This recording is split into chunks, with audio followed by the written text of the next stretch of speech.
자, 시선 시리즈 그 13번째 시간, 이제 마지막 시간입니다. 오늘 주신 본문의 말씀 가지고 실망스럽고 초라한 현실에서 꿈꾸는 위대함, 실망스럽고 초라한 현실에서 꿈꾸는 위대함이라는 제목으로 하나님의 말씀을 증거하도록 하겠습니다.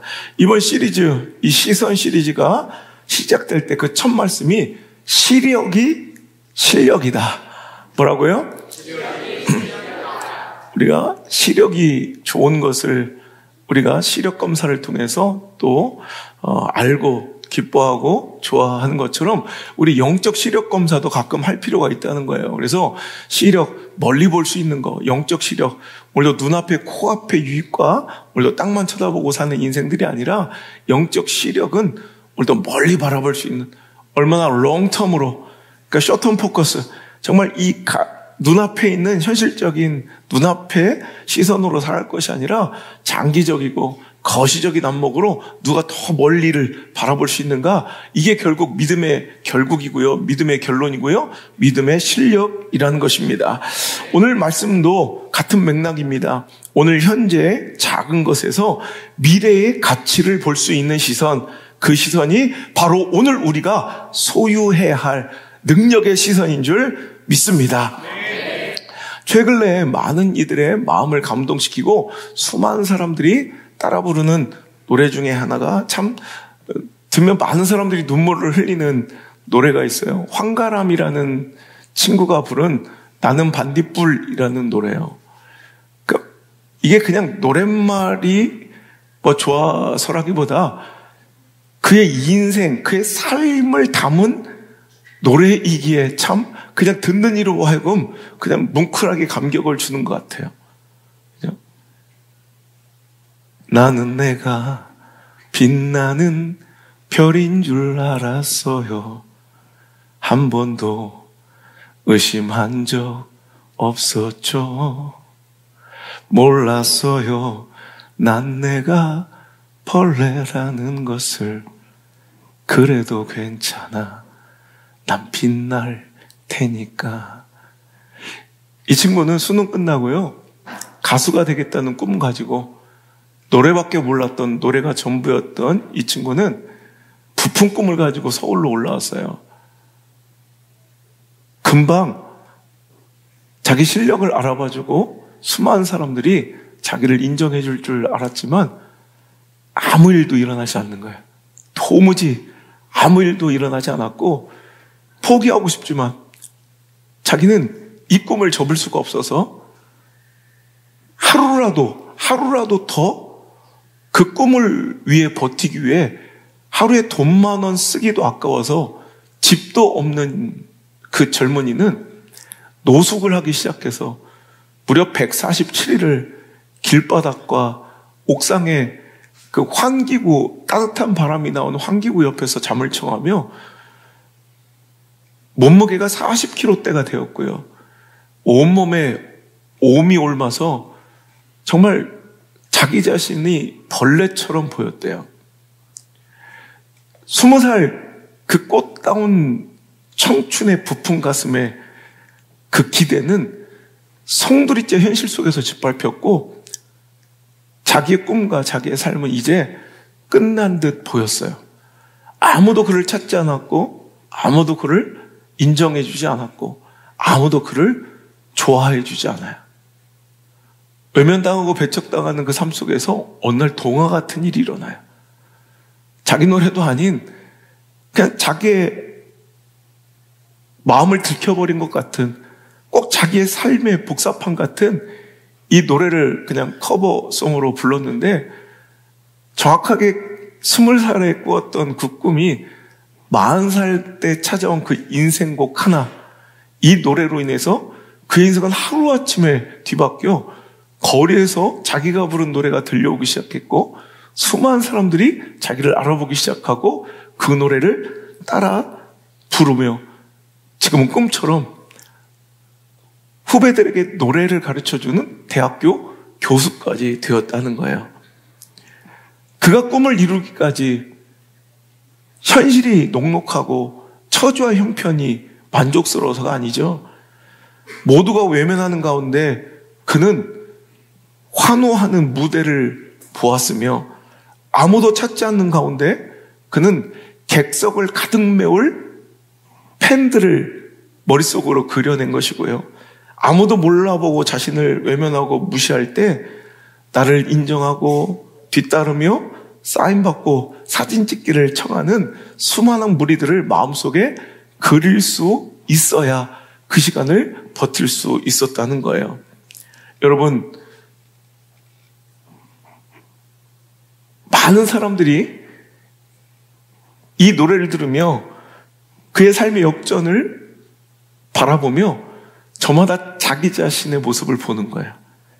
그 초라한 현실과 정말 끝난 것 같은 실망스러운 자신의 처지를 바라보면서 자신도 희망을 갖기 시작했고 자신도 다시 포기하려 했던 꿈을 꾸게 되었던 거예요.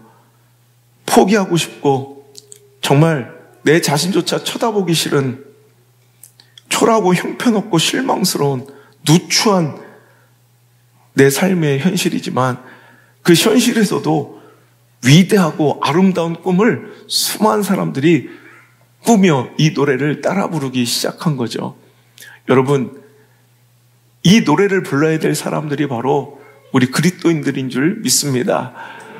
내 삶의 초라함 가운데 실망스러운 내 삶의 형편 가운데서도 우리는 먼 훗날 미래의 그 아름답고 찬란하고 위대한 날을 꿈꾸며 그리며 상상하고 기대하며 아니 허황된 꿈이 아니라 그것을 확실히 목숨 걸고 믿으며 오늘 그 힘겹고 버거운 발걸음을 한 걸음 한 걸음 내딛어 가는 것이 바로 우리의 신앙의 우리의 믿음의 삶의 모습이며 결국 우리들이 불러야 될 아름다운 믿음의 노래라는 것입니다. 이런 감동적인 이야기가 여러분 이런 감동적인 스토리를 꿈꾸고 기대하게 하는 이야기가 바로 오늘 우리가 읽은 본문의 말씀입니다. 예수님께서는 천국이 어떤 것이냐 제자들에게 설명해 주시며 천국은 말이야 마치 사람이 자기 밭에 가져다 심은 한 알의 겨자씨 같다. 또 한 여인이 그냥 무심코 넣어버린 누룩 하나가 가로 서마를 부풀어 오르게 한 것과 같다라고 설명해 주십니다. 물론 이따 뒤에도 말씀드리겠지만 오늘 그 작은 것이 이렇게 큰 결과로 점점점 확산되고 성장되어 간다라고 이해할 수 있겠지만 오늘 이 말씀은요 그보다 더 깊고 심오한 의미를 담고 있다는 거예요. 오늘 이것은 차츰차츰 더 커져갈 우리 하나님의 나라 혹은 우리 삶의 모습에 대한 기대 이것이 핵심이 아니라 시작과 그 끝, 시작과 그 결론의 확연하고 극명한 차이에 대한 비교가 바로 핵심입니다. 자, 무슨 얘기냐 하면 우리는 그저 겨자씨 같은 작은 것이 와 엄청 큰 나무가 되어 새들이 깃들어 쉴 수 있는 곳, 야 이것이 천국이구나 이렇게 분석하는 것도 이렇게 이해하는 것도 틀린 말은 아닙니다만 오늘 이 시대의 배경과 지리와 또 문화를 이해하면 그래서 우리가 성지순례가 필요한 건데요. 이것은 훨씬 더 깊은 의미가 담겨 있다는 거예요. 자, 오늘 다시 한번 꼼꼼히 읽어봅시다. 또 비유를 들어 이르시되 함께 읽겠습니다. 시작. 천국은 마치 사람이 자기 밭에 갖다 심은 자기 밭에 갖다 심은 겨자씨 한 알. 그 한 알이 어떻게 되는데요? 시작. 이는 모든 씨보다 작은 것이로되 자란 후에는 풀보다 커서 나무가 되매 공중의 새들이 와서 그 가지에 깃들이느니라. 이렇게 나와요. 자, 작은 씨 한 알. 그래서 우리 성지순례 가면 이렇게 기념품으로 이렇게 겨자씨를 이렇게 팔아요. 이렇게 비닐 카바에. 뭐 내가 듣기로는 저도 안 가봐서 근데 그게 겨자씨가 아니더라. 뭐 이런 얘기도 있던데 하여튼 좁쌀만한 조그만 이런 씨를 이렇게 판매하더라고요. 근데 그 한 알, 우리는 그냥 그렇게 이해했어요. 저도, 그 겨자가 이렇게 커가지고 나무가 되는구나. 근데 제가 알아보니까 겨자는요, 나무가 아니에요. 풀이에요, 풀. 나무가 되려면 단연생, 계속 해가 지나도 그 계절을 버텨내며 그 원가지가 계속 자라나는 단연생이야 나무가 되는 거예요. 근데 겨자는 단연생이 아니라 단연, 1년생 나물입니다. 풀과입니다, 풀과. 그러니까 나무가 될 수가 없는 구조예요. 그런데 여러분, 겨자를 이해할 때 가장 먼저 떠올리면 좋을 장면이 우리 2월달, 3월달 좀 제주도 가보면 유채꽃이 막 환하게 들판에 뭔가 신겨지지 않고 가꾸지 않은 밭에 꽉 깔려있는 그 유채꽃밭 기억나시죠? 그거 뭐예요? 사진 찍고 그냥 다 갈아엎어버리죠? 그게 바로 겨자와 같은 과고요. 겨자가 막 꽃 피우는 갈리 지방에 여러분 그 호수 곁에 보면 우리가 꼭 보는 제주도의 유채꽃밭처럼 그 빈 들판마다 그 시간 2월달 3월달이 되면 겨자꽃으로 유채꽃처럼 완전히 그 들판이 노랗게 변해버린답니다. 근데 이것은 잘 알아야 될 것은 일부러 갖다 심어 경작하는 채소의 종류가 아니고요. 이것은 잡초입니다. 여러분 유채로 유채 기름을 뺀다 그러지만 그건 그냥 먹고 살만할 때 그냥 상품, 관광 상품으로 만들거나 그냥 기호식품 정도로 만들지 지금과는 완전히 다른 시대의 문화 가운데 먹고 사느냐 못하느냐의 이 문제에 있었던 그 시대에는 여러분 곡식과 채소를 가꿔야 되는데 그 휴직기에 여러분 잡초들이 자라고 기르지도 않고 보호해 주지 않아도 잡초들은 잘 자라잖아요. 그것들이 그 시즌을 비어있는 이런 들판에 한때 확 차지하고 이제 없어지는데 이것들은 거의 일반 잡풀보다는 잘 자라나서 한 1.8m까지 자라나고 토지와 기후가 맞고 그러니까 토양이 좋고 또 기후가 좋으면 한 3m까지도 자라나서 그 대가 이제 좀 말라지면 딱딱해져서 진짜 새들도 앉을 수 있을 정도가 되긴 하는데 엄밀한 말하면 이건 과장이고 비유의 과장이고요. 실은 나무가 될 수 없는 그냥 잡풀이라는 것을 이해하셔야 돼요. 그런데 오늘 생각해 보세요. 이 잡초, 잡풀 이것을 누가 자기 밭에 의도적으로 일부러 갖다 심는 장면을 생각해 보세요. 이게 말이 돼요, 안 돼요? 안 되는 거예요. 실은 우리는 당연히 겨자를 심어서 이게 이렇게 자라나는 걸 우리가 막 돌보고 지켜야 되는 거로 생각하지만 이 말씀을 듣고 있는 대부분의 사람들은 이렇게 이상한 충격을 받는 말씀으로 우리가 같이 이해하셔야 돼요. 아니 뭐하러? 이런 거예요. 여러분 정원이나 우리 밭에다가 잡초를 갖다 심었다고 생각해 보세요. 말도 안 되죠? 이런 의미예요. 그러니까 잡초가 혹시 피어 올라와도 그걸 어떻게 해요? 뽑아야 될지인데 누군가가 그 잡초, 잡풀 같은 생산성 없고 효율성 없는 조금만 그냥 내버두면 그냥 들불처럼 번져버려서 온 땅을 망치게 될 그 잡초과의 잡풀, 1년생, 단년생, 잡풀, 겨자채, 겨자씨, 그 겨자나무를 누가 갖다가 일부러 정원에 심는 것은 그 자체가 벌써 역설이고 오류이고 벌써 이게 충격이라는 거예요. 여러분 율법에도요 레위기 19장 19절의 말씀을 읽어보면 하나님 뭔가 혼합하는 것을 싫어하세요. 뭔가 섞이는 것을 싫어하세요. 너희는 내 규례를 지킬지어다.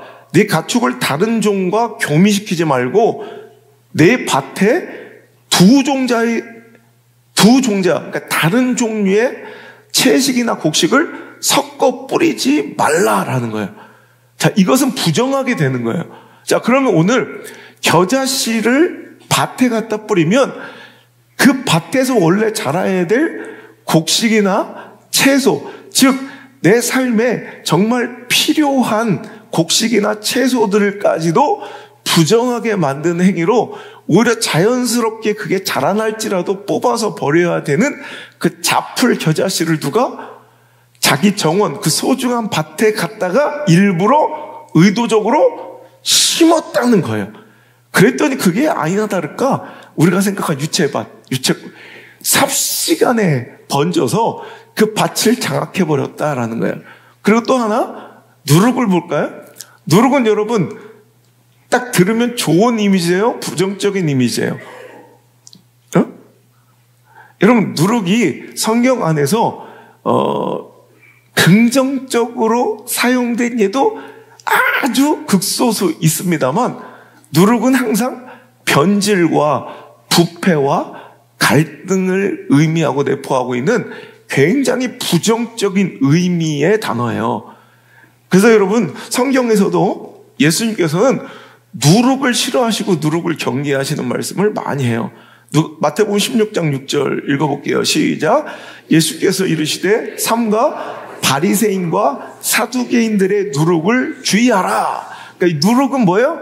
바리새인과 사두개인 같은 잘못된 신앙, 섞이면 안 되는 우리의 신앙을 순수함을 오염시키고 변질시킬 것이 뻔한 이런 바리새인과 사두개인들의 형식적이고 이 오만하고 교만하고 자기중심적이고 물질 추구적인 인본주의 신앙들을 일컬을 때 뭐예요? 누룩 같다. 삽시간에 번져 그것을 안 좋게 만드는. 자, 마가복음 8장 15절도 볼까요? 시작. 예수께서 경고하여 이르시되 삼가 바리새인들의 누룩과 헤롯의 누룩을 주의하라. 바리새인과 사두개인 대신 이제 헤롯 나오죠. 그러니까 권력을 추구하며 그 권력 욕심이 그 모든 신앙과 선택과 결정의 중심이 되고 기준이 되는 헤롯과 같은 이런 누리. 이건 우리 안에도 신앙 가운데도 이 바리새인 같은 자기 의로움에 취해 형식적이고 종교 의식적인 이런 잘못된 누룩과 같은 이런 신앙과 물질 중심이고 자기 이익 중심, 자기 유익을 추구하며 교회 다니는 이런 헤롯과 같은 누룩 같은 신앙을 경계해야 된다는 거죠. 자, 보세요. 누룩은 좋은 거예요, 나쁜 거예요? 나쁜 것의 대명사입니다. 자, 사도 바울도 마찬가지예요. 고린도전서 5장 8절에 시작. 이러므로 우리가 명절을 지키되 악하고 악의에 찬 누룩으로도 말고 누룩이 없이 오직 순전함과 진실함의 떡으로 하자. 그죠? 우리가 예식과 예배와 또 절기를 지킬 때 누룩처럼 악의에 가득 찬 혹은 뭔가 캐캐 묵은 형식과 관습에 쩔어서 형식적으로 하지 말자. 자, 이런 것을 표현할 때 누룩이란 말이에요. 근데 하나님은 그 찬란하고 그 아름답고 모든 성도가 기대하고 꿈꾸는 천국을 하필 누룩이라는 좀 부담스럽고 부정적이고 비관적인 용어로 비교하신다는 거예요. 자, 이 말을 들을 때 성도들은 충격이 있었겠어요? 없었겠어요? 반감이 있겠어요? 없겠어요? 바로 이거예요. 여러분, 우리는 그냥 이렇게 듣고 말지만, 여러분, 누룩은요, 지금 오늘날로 말하면 누룩이 뭐죠? 이렇게 빵을 부풀리는 이스트 같은 거예요. 효모. 그러니까 이건 정제된 이스트나 상업적으로 딱 깔끔하게 포장된 이 효모하고는 전혀 다른. 그러니까 이 당시에 누룩을 만들기 위해서는 통밀을 거칠게 갈아서 발로 밟는 거예요. 이렇게 균들이 일부러 들어가게.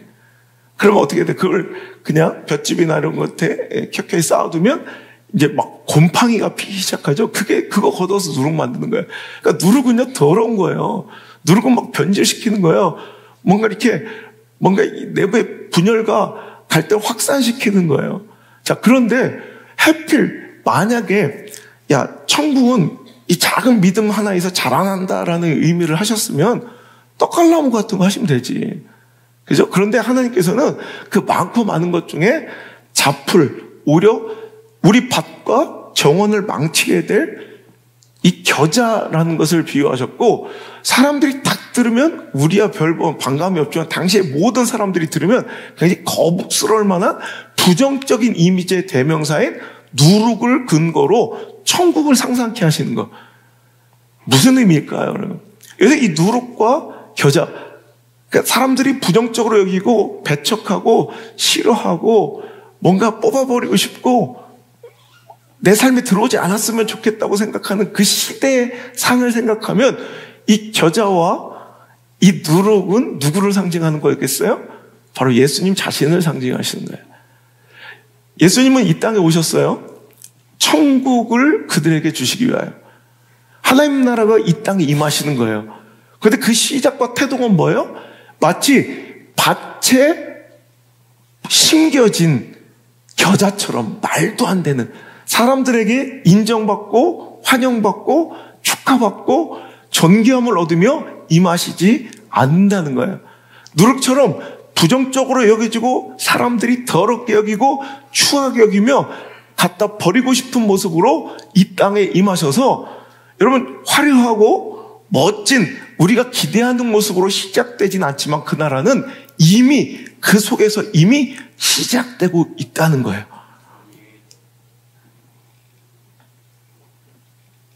오늘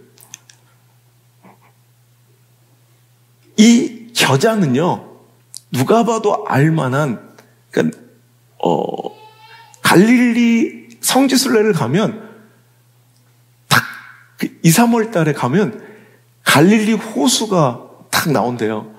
그러면 그 옆에 사람들은 이제 우리 디베라 호수, 갈릴리 호수 얼마나 성경에 많이 나와. 그러니까 굉장히 감동하는 거야. 2000년쯤 어딘가 우리가 발 딛거든요. 어딘가 예수님도 여기 발 디뎠겠다 생각하면 굉장히 감동하는 거죠. 근데 그 옆에 또 막 찬란하게 펴있는 유채꽃으로 인해서 되게 이제 막 그 겨자꽃으로 인해서 똑같아요. 비슷해요. 사진 한번 찾아보시면 아시겠지만 와 되게 좋은 거예요. 근데 좀 실망하는 거예요. 우리가 알기로는 겨자는 나무가 돼요. 뭔가 엄청 클 줄 알았더니 그냥 그 정도인 거예요. 왜 하나님께서는 수많은 식물 가운데 예수님께서는 겨자를 선택하셨을까? 이게 바로 갈릴리 지역의 특산물인 거예요. 예수님의 12제자는 다 어디 사람이에요? 갈릴리 출신이에요. 한 사람 빼놓고. 그 한 사람이 누굴까요? 한 사람 빼놓고. 한 사람 누굴까요? 가룟 유다예요.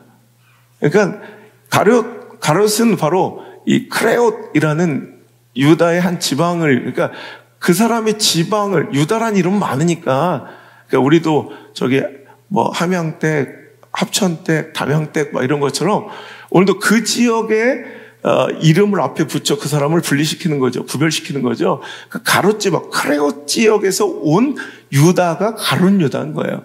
그 사람 한 명 빼놓고 사람들은 다 여러분 갈릴리를 무시했다고요. 성경 안에 갈릴리 지역을 무시하는 그런 표현들이 굉장히 많아요.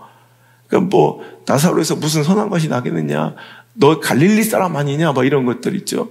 그러니까 갈릴리는 당시에는 종교적 변두리, 종교의 거룩함과 성스러움의 중심은 예루살렘이에요. 그러니까 뭔 일이 일어나도 여기서 일어날 것이고, 뭔 일이 일어나면 이런 모양으로 확 어떤 무브먼트가 확산될 것이라고 자기들마다 하나님 나라의 임하심을 기대한 모습들이 있을 거란 말이에요. 이해가 되시죠?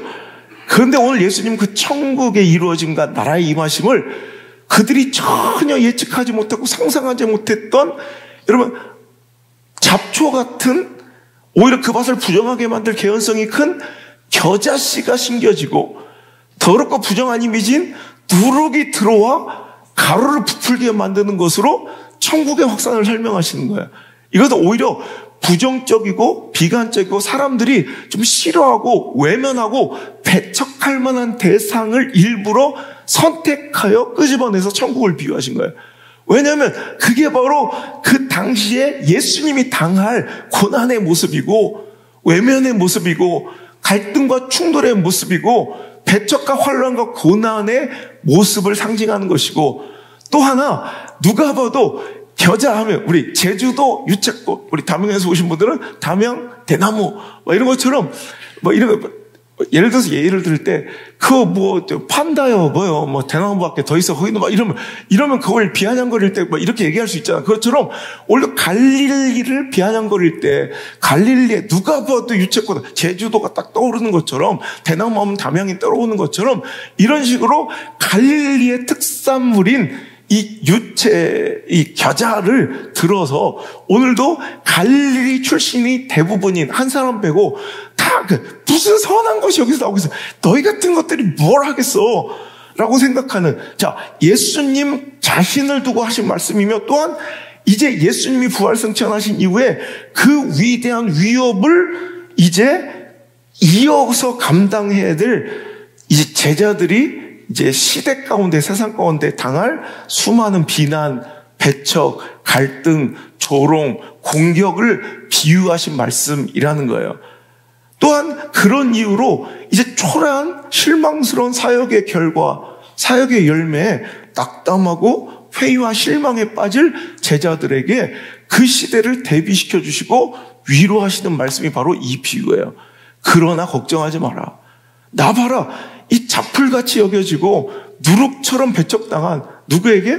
오히려 예수님은 바리새인과 사두개인들, 바리새인과 헤롯 당원들, 이들을 누룩으로 비유하셨지만 그들 입장에서는 야, 우리가 지금 잘하고 있는데, 지금 우리 평안하게 우리 지금 잘 돌아가고 있는데, 우리 잘 돈 벌고 있는데, 우리 잘 살고 있는데, 저 더러운 갈릴리인이 들어와서 야, 이거 뭐 하는 거야? 잘못하면 이거 크게 요동치고 우리의 이거 종교 산업에 굉장히 큰 해악을 미치겠는데, 그들이 볼 때는 내 정원과 내 유익과 수익을 내는 밭에 심겨진 깜빡 잘못하면 들불처럼 번져버릴 잡풀 같은 겨자가 바로 누구예요?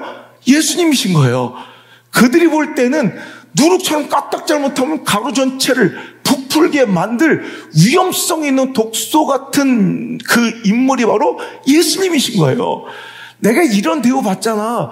이 시대 가운데 내가 환영받더냐? 내가 박수 받더냐? 내가 인정받더냐? 내가 존귀함을 얻더냐? 아니잖아.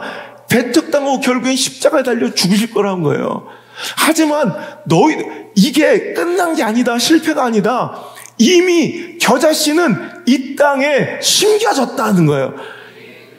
이미 누룩은 이 가루 속에 들어왔다는 거예요. 이제 그 역사가 벌어지고 있다는 거예요. 찬란한 그 역사가 지금은 실패처럼 보이고 지금은 짓밟히고 배척당하지만 이미 하나님의 나라는 그분으로 인하여 임하셨다는 거고, 너희들 또한 그 제자가 되어, 아니 종이 상전보다 나을 수 있으며, 아니 이 제자가 스승보다 나을 수 있으면 종이 상전보다 나을 수 있겠느냐. 그러니까 너희들이 이 복음의 위협을, 이 가치를 전할 때 세상에서 인정받는다 못 받는다? 못 받는다는 걸 얘기하시는 거예요. 그냥 천국은 지금은 작지만 점점점 나중에는 확산될 거예요. 이런 성장에 관련된 얘기가 아니라 이렇게 끝나고 극단적이고 극명적으로 배척당하고 부정당하고 정말 함께하기 싫어하는 외면당하는 가치지만 이미 심겨진 천국은 소멸되지 않고 언젠간 천국을 일어날 것이고, 여러분 가루 전체를 부풀 세상을 변화시킬 거라는 거예요. 너희들도 실망스러운 결과와 사역의 초라한 열매를 두고 깊은 회의에 빠지고 실망스럽고 눈물 나고 정말 초라하고 꼴도 보기 싫은 내 삶 속에서 주저앉고 싶을 때가 올 거라는 거예요. 하지만 천국은 이미 너희들을 통하여 임하였다는 거예요. 그 복음을 통하여 이미 임하였다는 거예요. 할렐루야. 여러분, 주님은 그래서 비유 가운데 누룩을 가루 섬 아래 넣었다. 은밀하게 뭔가 아무도 알지 못해요. 그 가루 섬알은 엄청난 양이에요. 그 가루 섬알에 작은 누룩이 그 균이 들어간 것은 아무도 알아채지도 못하고 오히려 그 엄청난 밀가루 속에 덮여있고 쌓여있어 아무 힘도 발휘하지 못하는 나약함처럼 보여요. 누구도 그 작은 것이 지금 들어가 역사를 시작했는지 아무도 알지 못하고 오히려 부정하게 여기며 꺼려하던, 즉 예수님의 초라한 패배를 상징하는 거예요. 또 무시하고 시대마다 당시에 조롱받았던 갈릴리 촌놈들 11제자, 또 이제 초대교회가 시작하면 놀이개처럼 자신들의 장난감처럼 사자밥으로 던져놓고 구경거리처럼 온 가족을 불에 태우며 낄낄거리던 아무 힘없고 세력도 없고 권세도 없고 권력도 없던 그리스도인들, 그들을 상징해서 그들이 이 세상 속에 마치 누룩처럼 뿌려졌다라고 표현하신 거예요. 지금 세상 가운데 덮여 있어요. 세상의 권력과 힘 가운데 눌려 있어서 아무런 힘도 발휘하지 못하는 나약함과 연약함과 실패자처럼 보이는 예수님, 갈릴리 촌놈 11제자, 그리고 그 뒤를 이은 맨날 짓밟히고 공격당하고 뽑히기만 하는 여러분 초대교회 성도들, 무슨 소망이 있어 보여요? 여러분, 그런데 그 작은 겨자씨 한 알이, 그 감춰진 누룩, 그 누룩이 이렇게 왕성한 하나님 나라를 이 땅에 제공하고 꽃피우고 세상을 변화시키고 있다는 것입니다. 그래서 여러분, 우리가 꼭 유념해야 될 것은 하나님 나라는 우리가 생각하고 바라는 것처럼 그렇게 대놓고 보란 듯이 떠들썩하게 요란하게 세력을 얻으며 인기를 얻으며 많은 이들의 지지를 받으며 매스컴을 타며 시대의 주류와 권력이 되어 임하거나 확산되지 않는다는 말이에요. 여러분, 정신 차려야 된다는 거예요. 이 시대를 잘 분별해야 된다는 거예요. 하나님의 말씀이 분명하고 하나님의 약속이 여러분 분명할진데, 하나님의 약속과 주님의 말씀대로 이루어가지 않는 하나님의 나라처럼 보이는 운동과 역사는 그럴듯해 보이긴 하나 그것은 하나님의 역사와 나라가 아닐 수 있다는 거예요. 아무리 그럴듯한 구호를 제창하고 신앙적이고 영적인 표어를 내걸고 규모와 세력을 규합하여 과시하고, 오늘도 세상 사람들도 움찔할 수 있는 메저로리, 완전히 메이저 그룹이 되어 뭔가 이제 힘을 과시하는 것 같죠? 그것은 절대로 하나님 나라의 역사와 일이 아니라는 거예요. 오히려 하나님 나라와 역사는 너무나도 초라하게, 너무나도 조용하게, 너무나도 은밀하게, 야, 이런 곳에서 너희들이 뭘 할 수 있겠어?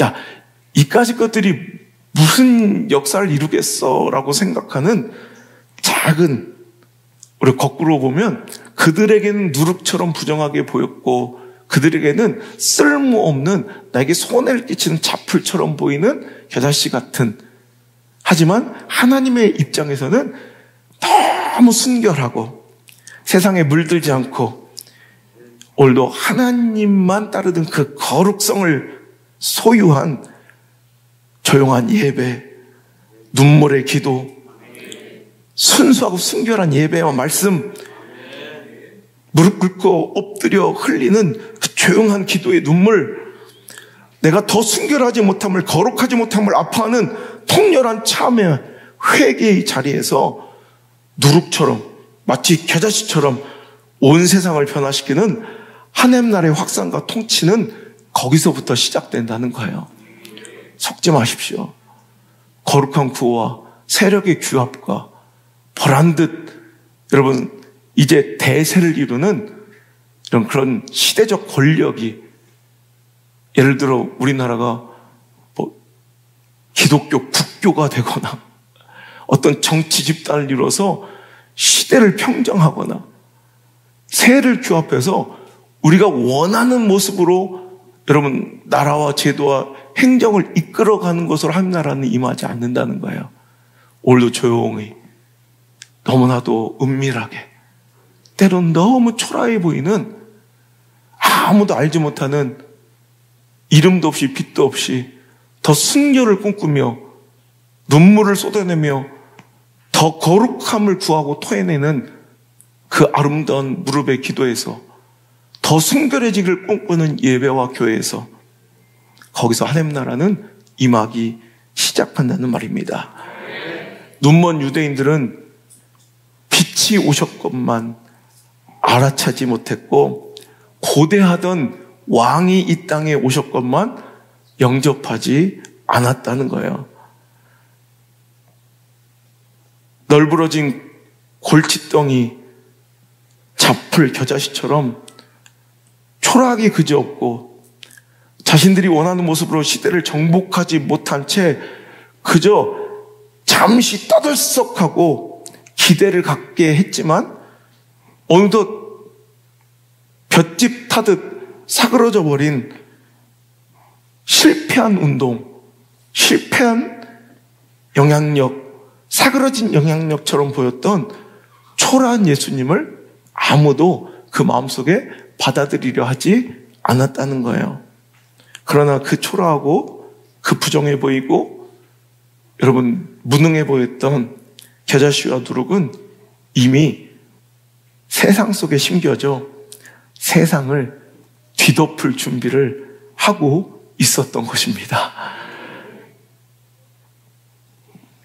아펜젤러 언더우드 선교사님이 이 땅에, 이 조선 땅 아무도 알지 못하는 참 미개하고 폐쇄적이었던 조선 땅에 들어와 열심히 복음의 씨앗을 뿌림으로 수많은 선교사님이 이 땅을 밟아 복음을 전함으로 우리나라는 이렇게 세계적인 강국과 복음의 전초기지와 영적 장자국가의 지위를 누리고 있습니다.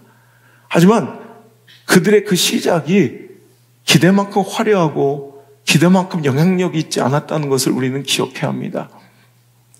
어찌 보면 되게 초라하고 황망하게 이름도 없이 빛도 없이 이 땅에 자기 자식들을 묻으며 오늘도 아무런 성과 열매를 내지 못한 채 중단됐던 선교사역들이 얼마나 많았는지 몰라요. 제가 얼마 전에 아펜젤러 선교사님의 선교관을 집회 중에 잠깐 방문했는데 눈물이 나는 거예요.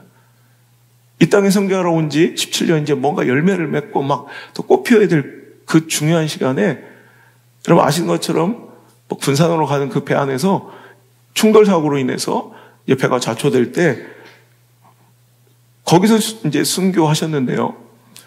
실은 아펜젤러 선교사님은 수영선수 출신이에요. 절대로 거기서 익사해서 죽지 않는다고요. 기록에 의하면 빠져나왔대요. 탈출했는데 그때 자기 함께 배를 타고 갔던 자기 사서와 또 하나 이 정신여고 그 고등학생 여고생 하나를 구출하게 다시 뛰어들었다가 돌아가신 거예요. 되게 하나님 나라가 험하고 황망하게 끝이 나버리고 뭔가 이름 없이 빛도 없이 그냥 사그러지는 것처럼 보여도 여러분 그 수많은 우리가 지금 이름조차 알지 못하는 수많은 선교사님들의 그 험하고 황망한 희생과 헌신은 여러분 남들이 볼 때는 아무도 인정해 주지 않고 보란듯이 화려한 열매와 꽃은 피지 못했어도 실은 이렇게 세계적인 교회들이 대한민국 땅에 뿌리 내리고 서게 하는 그 겨자씨가 되었고 누룩이 되었다는 것을 잊지 않았으면 좋겠습니다. 오늘 우리가 함께 기도한 우리 러시아 이성교사님도 그래요. 지금 굉장히 마음이 지쳐 계세요. 실은 지난번 한국 방문 때 사역을 내려놓으러 오셨다고 우리 교회에서 은혜를 받고 너무 행복해서 돌아가셨지만 그 은혜의 유통기한이 좀 다한 것 같아. 그래서 자주 들어오시라 와서 은혜 회복하고 가셔야 된다. 근데 모르겠어요. 어떻게 하나님께서 이 선교 사역을 진행해 가실지. 그래서 그 모든 선교 사역지의 결정과 방향을 저한테 맡기시고 기도하셔서 제가 좀 기도하면서 우리 교회가 더 많이 헌신해야 될 것 같아요. 아무것도 남지 않았다고 울고 계시는 우리 선교사님, 실패한 것처럼 보이는 우리 선교사님의 사역이 여러분 세상의 눈으로 보면 그렇게 보이겠지만 이미 누룩은 심겨진 것입니다. 그 하늘의 겨자씨는 이미 그 땅에 심겨진 것입니다. 우리가 할 일이 아니라 하나님께서 이제 어마어마하게 그 끝을 창대하게 하시며 역사하실 것을 기대해야 된다는 거예요. 그런 한 여인이 있었습니다. 아프리카 선교의 어머니라고 불리는, 특히 나이지리아 선교의 어머니라고 불리는 메리 여사, 메리 선교사님은 결혼도 하지 않은 채 40년 동안을 아프리카 선교를 위해서 힘쓰며 목숨을 바쳤는데 그 과업과 위협은 지금 어마어마하게 대단하고 칭송받고 있지만 실은 그가 선교 사역을 시작하며 처음으로 얻어냈던 그 열매는 너무 작고 초라했다는 거예요. 기록을 보니까 1903년 그가 심호했던 오코용 교회에서 겨우 7명 세례 준 게 전부였어요. 여러분 누가 봐도 초라하고 이거 갖고 뭐 하겠어. 마치 갈릴리에 무지하고 무식하고 배척당했던 이런 어부와 이런 무식 교육받지 못한 사람들처럼 마치 시대 가운데 누구도 인정하지 않으려 했던 패배자, 실패자 예수님처럼 초라하게 보이는 누룩과 겨자씨 같았겠지만 여러분 그것이 심겨지니까 엄청난 폭발적인 아프리카 선교의 시작이 되었다는 것입니다. 실패가 아닙니다. 절대로 실패가 아닙니다. 그러니 저와 여러분도 오늘 초라한 사역과 결과에 낙심하지 말고 초라한 나의 전도의 열매와 성과에 여러분 너무 마음 쓰지 말고 그래도 우리는 내가 있는 그 자리에서 열심히 말씀을 심고 복음을 심어야 할 줄 믿습니다. 오늘 현재 사역이나 신앙의 열매가 또 변화가 너무 초라해서 실망하거나 낙심하거나 포기하지 말라는 예수님의 이 말씀을 들으며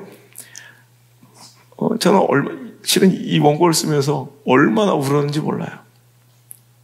제가 일전에 한번 얘기했죠. 한 원로 목사님의 이야기예요. 너무 힘든 목회를 하고 있는 한 목사님이 너무 지치고 힘들어서 그 아버지 목사님한테 물어봤다는 거예요. 아버지 목사님이시죠. 은퇴하신 목사님. 그 아들이 목회하고 있는. 너무 힘든 거예요. 목회 현장에. 사람들이 변화할 기미가 보이지 않는 거예요. 너무 실망스럽고 자기 사역이 초라한 거예요. 아버지가 평생 목회해 보시니 사람들이 변하던가요? 성도들이 변하던가요? 그러자 그 아버지 목사님의 대답이 단호했답니다. 안 변해. 아들 목사님은 이 말에 너무 실망스러워서 그 길로 목회를 접고 지금 농사를 짓고 살아가고 있대요. 제가 그 얘기를 함께 들으며 그 실망스러운 소리가 나에게도 들리는 것 같아요. 안 변해. 얼마나 낙심되고 얼마나 사역이 초라해 보이는지 다 포기하고 내려놓고 싶었던 지난날이 있었는데 의도치 않았는데 오늘 이 시선 시리즈를 진행하다 원래 제가 시리즈를 진행하면 전체 주제를 다 짜고 마지막 결론을 내려놓고 합니다. 근데 이번 시리즈는 그냥 시작된 거예요. 어떻게 결론되어질지를 알지 못한 채 시리즈가 진행되고 그 최종회를 쓰다가 그 원고를 봤다가 얼마나 울며 진짜 펑펑 울면서 이 원고를 써내려간 거예요.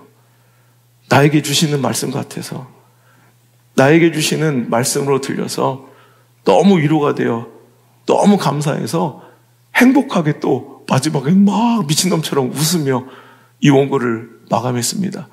제가 이 생각이 드는 거예요. 그래, 이게 나한테만 국한된 은혜와 감동이 아니라 한 가수의 그 처절한 자기 인생의 고백의 노래처럼 수많은 사람들을 위로할 수 있겠다.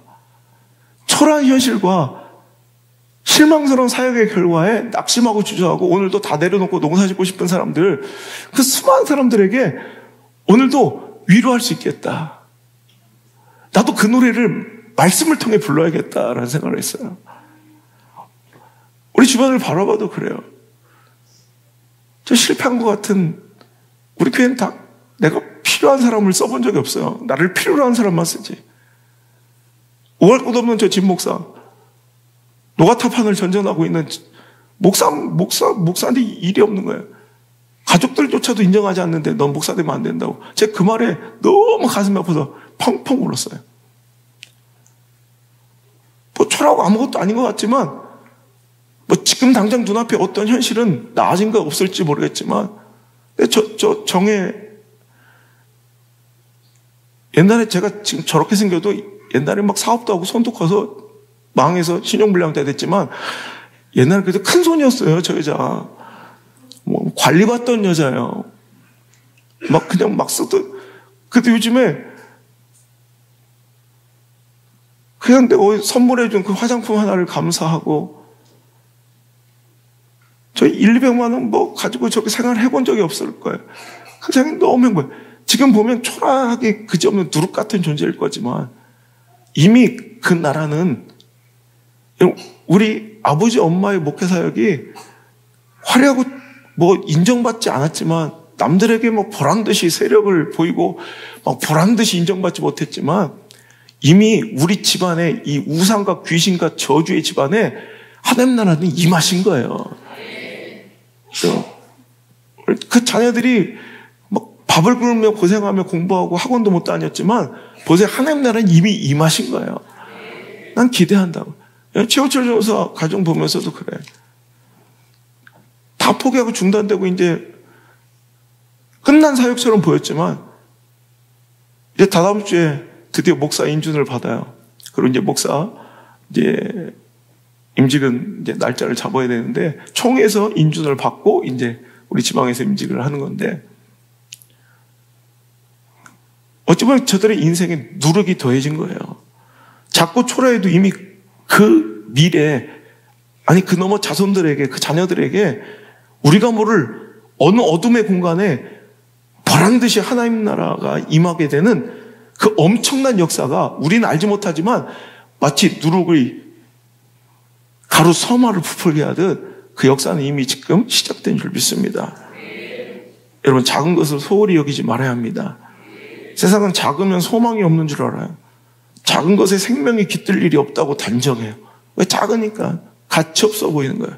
그러나 많은 위대함은 오히려 그 작은 것에서 시작되었다는 것입니다. 작은 것이 현재의 시각으로 볼 때는 보잘것 없지만, 그것이 바로 언젠가 느닷없이 부풀어 오를 미래의 위대함이라는 것입니다. 작은 것을 보지 말고 그 작은 것을 통해 나타날 미래의 위대함을 볼 수 있는 그런 사람이 위대한 사람이요, 행복한 사람인 줄 믿습니다. 보란듯이 오늘을 즐기고 누리니 행복한 사람이 믿음의 사람이 아니라, 작고 초라하지만 그 작은 것을 통해 미래의 위대함을 꿈꾸며 오늘도 위대한 사람처럼 그 초라한 현실을 살아가고, 여러분, 그 실망스러운 오늘을 버텨낸 사람이 진짜 위대한 사람이고 진짜 행복한 사람이에요. 그래서 믿음은요, 그래서 드러나요. 초라해 보면 드러나요. 실망스러워 보면 드러나요. 깨져 보면 드러나요. 여러분, 오늘도 보여지는 가치를 행복으로 느끼고 그걸 믿고 신뢰하고 살았던 사람들은 그거 하나 뺏겨면 코가 쑥 빠지고 마치 세상을 다 잃은 것처럼. 왜? 그게 자기 신이었으니까. 그게 자기 신앙이었으니까. 신앙이 뭐예요? 믿고 바라보는 거예요. 그 신앙이 돈이었던 사람은, 그 신앙이 환경이었던 사람은, 그 신앙이 배경이고 처지고 힘펴졌던 사람은 그것 뺏기면 코가 쑥 빠져요. 구질구질해져요. 누추해져요. 하지만 보세요. 신앙이 하나님이었던 사람은, 신앙이 장기적인 시선이었던 사람은, 여러분, 그것 없어도 그 초라함에서 행복을 누려요. 그 실망스러운 현실에서 위대함을 꿈꾸는 거예요. 왜? 그것이 나를 좌우할 수 없는 조건이기 때문에. 믿습니까? 현재는 미약하고 보잘것없지만 나중에는 내가 감당할 수 없을 만큼 창대해질 것을 보는 사람은 오늘 그 작은 것을 아주 소중히 여길 수밖에 없는 거예요. 여러분, 오늘 우리가 너무 작다고 소홀히 여기는 두 가지 가치를 한번 전하며 말씀을 맺고 싶은데, 그것은 바로 말씀입니다. 주신 말씀을 하찮게 여기거나 가볍게 여기지 않길 바랍니다. 왜 우리가 말씀을 흘려들어요? 왜 말씀을 선포했는데 듣지 않아요? 뭔가 하나님 말씀이 선포되었는데 보란듯이 여기고 살아요? 왜 하라는데 안 하고 그냥 어물쩡거려요? 왜 이렇게 모든 신앙의 가이드라인을 현실적으로 제공했는데도 듣지도 않아요? 대충 해요? 왜? 가벼워 보이니까, 능력 없어 보이니까, 그냥 이 말씀 자체가 아무것도 아닌 것처럼 가치 없어 보이니까 소홀히 대하는 거예요. 무시하는 거예요. 하지만 여러분, 예수님은 이 땅에 말씀으로 오십니다, 이제. 여러분, 이제 우리가 만나야 될 그 누룩 같은, 겨자씨 같은 초라하고 나약한 존재는 바로 말씀으로 오신 예수님이십니다. 이 세상은 하나님의 말씀이 우습게 여겨지고, 마치 교회 다니는 사람들은 쇼핑객들처럼 내가 언제든지 선택할 수 있는 기호식품처럼 말씀을 여겨요. 얼마 전에 그래서 한 가정, 제가 교회 좀 둘러보고 제가 결정한다고 해서 제가 등록 안 받아줬죠. 너무 건방진 거예요. 여러분, 내가 교회 장로네 난 너무 이게 너무 교회가 얼마나 만만해 보이고 교회가 얼마나 그 앞에서 굽실거리고 구질구질하게 굴었으면, 아니 감히 여기저기 둘러보고 내가 결정할게. 그래서 쫓겨났어요. 교회는 나 같은 것 따위가 나와주는 곳이 아니에요. 교회는 나 같은 것 따위가 선택해주는 것이 아니에요. 목사도 마찬가지예요. 목회는 나 같은 것 따위가 감히 기호처럼 취향처럼 이거 한번 해볼까 결정하는 게 아니에요. 하나님이 허락하시니 눈물로 감격하여 무릎으로 나오는 것이 돼야죠. 세상은 말씀이 이렇게 우습게 보이나 봐요. 세상 교회가 이렇게 우습게 보이나 봐요. 하지만 아무리 말씀이 예배가 그렇게 싸구려 제품처럼 서비스업처럼 전락해버렸지만 저는 믿습니다. 말씀 한마디가, 그 말씀 한 자락이 이 세상을 뒤집어 놓기에 충분하다고. 우리들의 인생, 나의 인생을 송두리째 뒤집어 놓기에 충분하다고 저는 믿습니다. 이 말씀에 내 운명이 걸린 것처럼 행하라는 게 아니라 정말 이 말씀에 우리 인생과 자녀들의 인생이 걸려 있습니다. 운명이 걸려 있습니다. 저는 그렇게 믿고 말씀 전합니다. 여러분도 그렇게 믿고 말씀 받으시기를 바라요. 가로 서말, 한말, 두말 할 때 그 원어는 사토원이에요. 사토원. 그 서말은요, 무려 한 마리 13리터니까 서말은 무려 40리터예요. 여러분 40리터가 어마어마하죠. 근데 그 누룩 조금에 그 40리터가, 여러분 전 이거 잘 모르니까 밀가루 40리터면 얼마나 많은 빵을 만들 수 있겠더니 100인분 이상의 빵을 넉넉히 만들 수 있는 분량이래. 여러분 엄청난 거예요. 그 누룩 하나 삐집고 그 안에 들어가면 여러분 100인분의 밀가루를 팍 부풀어 버리게 만드는 것처럼 지금은 우습죠. 지금은 내 마음대로 선택하고 기호 취향대로 받든지 말든지 취합하고 버릴 수 있는 것처럼 보이죠. 하지만 이 말씀 한마디가, 이 말씀 한마디에 여러분 인생의 방향을 말씀 따라, 상황 따라가 아니라 말씀 따라, 형편 따라가 아니라 말씀 따라, 처지 따라가 아니라 말씀 따라, 물질의 유익 따라 아니라 말씀 따라, 내 감정이 아니라 관계가 아니라 말씀 따라. 1도만 돌리잖아요. 2도만 돌리잖아요. 한동안 아무런 변화가 없는 똑같은 항로를 운행하고 있는 배처럼 보여요. 너나 나나, 넌 왜 그렇게 힘들게 다니고, 넌 왜 이렇게 헌신하고, 넌 왜 이렇게 순종하느라고 이렇게 힘들게 다니니? 이 재질이 쪼다더라. 이게 누룩이고 이게 이 시대에 배척받는 겨자씨의 모습이에요. 너 왜 이렇게 피곤하게 그렇게 엎드려서 새벽마다 졸린데 기도하고 맨날 이렇게 금식하고 뭐 이렇게 순종하고 뭐 이렇게 빡세게 구니?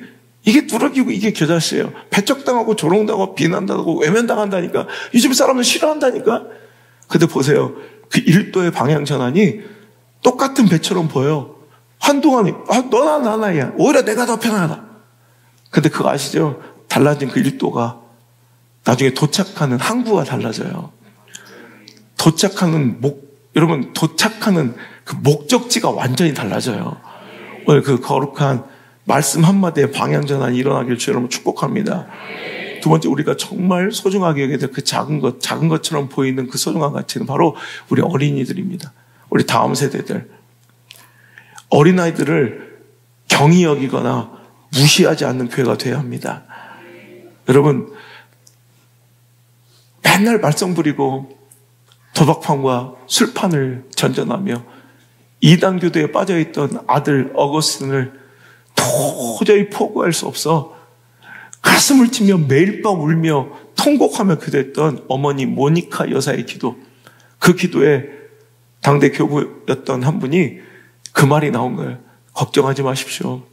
기도하는 어미의 자녀는 결단코 망하는 법이 없습니다. 기적처럼 그 아들은 동화처럼 역전하여 초대교회 교부가 되었고 기독교 역사의 획을 긋는 위대한 인물이 된 것입니다. 여러분 자녀, 여러분 경히 여기지 않길 바랍니다.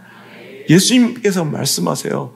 어린 아이들이 내게로 오는 것을 금하지 말라, 막지 말라라는 거예요. 구약이나 신약 성경 어디에도 하나님께 드린 그 예배의 자리와 은혜가 임하는 성령 충만한 영적 부흥의 자리에 자녀들을, 어린 아이들을 구분하고 분리하고 배척한 예가 한 번도 없어요. 저는 지금 이 시대도 그렇다고 강하게 믿습니다. 아이들은 따로 구별하여 분리하여 저쪽에서 초라하게 우습게 낮은 수준의 신앙으로 양육될 것이 아니라 똑같은 인격의 예배자로 봐줘야 돼요. 그렇게 봐주고 애들을 애 취급 안 하니까 애들이 예배자로 서잖아. 애들을 애 취급 안 하니까 애들이 이런 믿음의 든든한 동역자로 우리 교회 이렇게 버팀목이 되잖아. 애들을 애 취급하는 교회들은 애들은 막 그 나이들 어른 예배를 왜 드려요? 어른 예배. 아니 예배가 어른 예배가 어디 있어? 여러분 신구약 어디든지 하나님의 역사가 임할 오병이어의 사건이나 여러분 느헤미야의 부흥이나 여러분 에스라의 부흥이나 여러분 남녀노소가 똑같이 나와 그곳에 은혜를 받는 거예요. 어린아이라고는 저쪽에서 뭐 색칠 공부 놀이고실이 아니라 똑같이 예배자로 옷을 찌며 그 말씀을 듣다가 은혜 받고 기름 부음을 받고 성령 충만함을 받는 거예요. 할렐루야. 그 기적을 왜 내 자녀들은 배척하고 외면해서 저 따로 구석적에서 이야기로 들어야 되냐고. 얼마 전 성령 충만한 여러분 갈망 예배 때 여러분 성령 받는 거 보셨잖아요. 아이들이 성령 받아서 막 엎드려 회개하고 자꾸 이런 방언 터지는 거 봤잖아요. 성령이 임하실 때 그들이 왜 땅 공간에 있어야 되냐고. 여러분 교회가 안 커져도 돼. 난 나이가 바뀌신 내 자녀들은 반드시 함께 천국 가야 돼. 함께 예배자가 돼야 돼. 성령 충만해야 돼. 그거면 된 거예요. 그거면 내가 뭐 어디 갈 데 없어서 여기 있어요? 뭐 내가 뭐 더 큰 교회 못해서 있어? 그런 거 아니거든. 정말 예배는요, 교회는 그렇게 정결해져야 돼. 우리 아이들을 애 취급하지 맙시다. 예수님께서는 나를 위해 울지 말고 네 자녀들을 위해 울어라. 천국은 저 어린아이 같지 않으면 들어오지 못할 것이다. 여러분 이 말씀을 새겨야 돼요. 왜 우리가 어린아이를 무시하냐고. 여러분 D.L. 무디를 보십시오. 아버지를 일찍 잊고 소년가정이 되어 구두수성공 구두 판매원으로 17살 때 정말 홀로 고아 같은 신세로 보스턴에 와서 구두 판매, 구두수선을 시작합니다.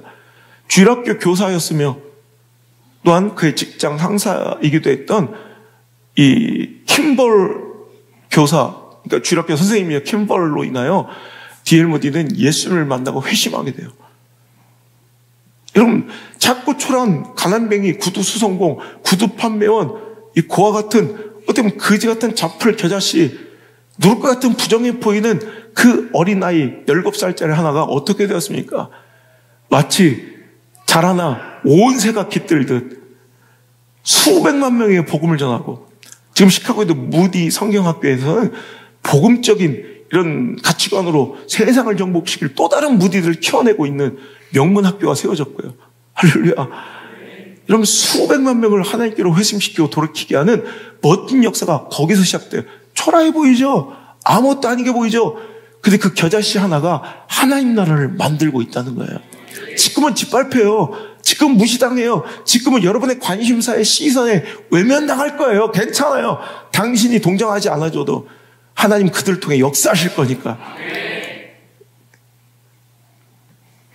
폐병쟁이 고등학생 조용기를 전도했던 누이의 친구는, 야, 요놈 눈알이 초롱초롱 똘망하게 생겼으니 기독교 역사 2000년의 최대 성전을 이루며 시대 위대한 지도자 데이빗 조가 되겠구나, 뭐 이렇게 생각했겠어요? 그냥 불쌍하고 누구도 곁에 가지 않으려는 폐병쟁이 조용기를 그냥 알뜰살뜰하게 섬기고 예수님의 마음으로 섬기고 그에게 복음을 전했더니 이런 어마어마한 역사가 벌어진 거예요. 우리 아버지 목사님 안봉규, 그 까까머리 고등학생 깡패 안봉규를 교회 풍금 치는 손가락이 없는, 한쪽 손가락이 없는 장애인 한 여자 자매가 아무도 안봉규를 무서워해서 말도 쉽게 못 거는데, 야, 너 그렇게 까불고 다니지 말고 교회 다녀. 그 말에 강하게 이끌려 교회를 처음 와본 거예요. 그럼 몇 번 다니다가 재미없어서 뛰쳐나간 실패한 전도. 열매 맺지 못한 것 같은 전도가 여러분 마치 겨자씨 누룩처럼 아무것도 보이지 않는 것 같았지만 어떻게 했어요? 내 입으로 그런가? 신앙의 명문가를 이루고 전 세계 곳에 또 이렇게 한 주에도 수천 명, 많을 때 수만 명에게 매주 여러분 지금 15년 가까이 하루도 안 쉬고 이렇게 복음을 전하는 이런 역사가 그 까까머리 깡패 안봉규에서 시작될 줄 어떻게 알았겠어요? 그분은 아직도 자기가 전도한 그 까까머리 고등학생이 이런 엄청난 역사를 이루고 있다는 걸 모를 거예요. 여러분 실패는 없습니다. 신앙에 절대 실패가 없습니다. 어린아이들 어찌 보면 부모 없이 교회에 나오는 홀로 신앙생활하는 잡초 같던 그 아이들이 지금 이렇게 왕성하게 하나님 나라를 이뤄가고 있어요. 22년 전 개척하면서 아무도 거들떠보지 않았던 결손가정의 아이들, 아이 한 번만 교회 보내달라고 애원할 때 싸늘한 시선으로 외면하고 비난하고 손가락질했던 그 부모들, 하지만 5살짜리, 그 7살짜리 성가시다고 사람들이 배척하는 그 엉망진창 막 뛰어다니던 우리 초등학교 2학년짜리 현진이, 7살짜리 지수, 중학생 다영이, 6살짜리 승원이, 1살짜리 재영이, 중학생 태섭이, 6살 예은이, 수많은 이 아이들이 이렇게 우리 교회 어느덧 장성하게 자라 교회 기둥이 되고 있는 거예요. 이제 그들의 시대가 옵니다. 우리 현진이가, 승원이가, 요셉이가, 재준이가, 세훈이가, 승민이가, 재현이가, 재혁이가, 안드레가, 성주가, 우리 다영이가, 태섭이가, 우리 은혜가, 수많은, 제가 이름 부르지 못했지만 그 수많은 우리 아이들이 하나님 나라를 이뤄가며 꽃 피울 미래를 우리는 꿈꿔야 합니다. 그게 믿음입니다. 참 초라하고 실망스러운 현실을 당면하며 참 지긋지긋하게 말씀을 받아들이지 않고 배척하는 돌박 같은 굳은 심령들 바라보며 안 되겠구나, 끝났구나, 포기하고 싶을 때도 많았습니다.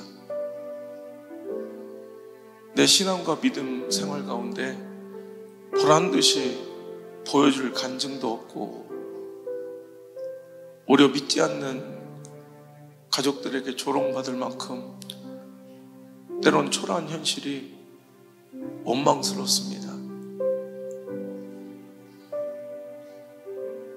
이런 현실 속에서 무슨 일이 가능하겠으며 어떤 일이 일어나겠는가? 나조차도 포기하고 싶고 죽고 싶을 그때 한 자락 들려오는 세상의 노래에 감동하듯 오늘 이 말씀이 천국의 노래로 저들의 심령을 다시 한번 살리길 원합니다. 초라한 현실과 실망스러운 내 삶의 모습 가운데 위대함을 꿈꾸게 하시고 하나님 나라가 이미 임하였다는 강한 확신 속에 오늘 들불처럼 번져가게 하시며 그 기쁨과 행복과 저들을 인한 하나님 나라가 정말 겨자씨처럼 누룩처럼 삽시간에 그 온 땅을 덮고 모든 공간을 장악하는 놀라운 축복이 있게 하여 주옵소서. 하나님 나라는 이미 내 마음에 우리 삶에 임하셨습니다. 보란듯이 떠들썩하게 요란하게 세상을 시끄럽게 하며 많은 세를 규합하고 과시하며 시대의 권력을 얻으며 정치 세력화하며 오늘도 구호와 선동으로 이루어지는 것이 하나님 나라가 아니라 더 순결하게 비난받고 조롱받으며 때로는 빡세다고 오해받으며 오늘도 그 좁은 길을 지키고 눈물로 엎드린 그 재단이 더 순결하게 드리려고 몸부림치는 그 예배와 말씀 한 시간이 오늘도 생명 걸고 불이 되어 토해지는 그 말씀 한 자락이 오늘 이 세상을 뒤집어 놓을 충분한 씨앗인 줄 믿습니다. 지금 우리 가운데 마음껏 역사해 주셔서 하나님 나라가 임하셨음을 이미 내 안에 통치하고 계심을 모든 자가 만민이 알게 하여 주옵소서. 그날까지 우리 사랑하는 성도들 그 좁은 길 이탈하지 않고 좁은 문 버리지 않고 버티고 견디고 살아내며 하나님의 기쁨과 즐거움 되는 초라한 볼품없는 희망 없어 보이는 하지만 그 안에 엄청난 하나님 나라가 임하여 있는 귀한 성도들 다 될 수 있도록 축복해 주옵소서. 이제는 하나님 나라 우리에게 전하시려 배척받는 겨자씨 누룩으로 이 땅에 오신 예수 그리스도의 크신 은혜와 어린아이 그 작은 심령을 아끼시고 사랑하시며 그 어린아이 같은 심령으로 나에게 오라 말씀하시는 우리 하나님 아버지의 크신 사랑과 우리의 삶 실망스럽고 초라해 주저앉아 있는 우리를 또 한 번 다독이고 위로하시고 일으키시는 보혜사 성령님의 그 따뜻한 위로의 손길이 오늘 자리 나와 초라한 실망스러운 누추한 내 삶 속에서 임하실 하나님의 위대한 나라를 꿈꾸기 시작한 그 영의 눈이 활짝 열린 사랑하는 모든 성도들 머리에 이제부터 영원까지 함께 계실지어다. 아멘.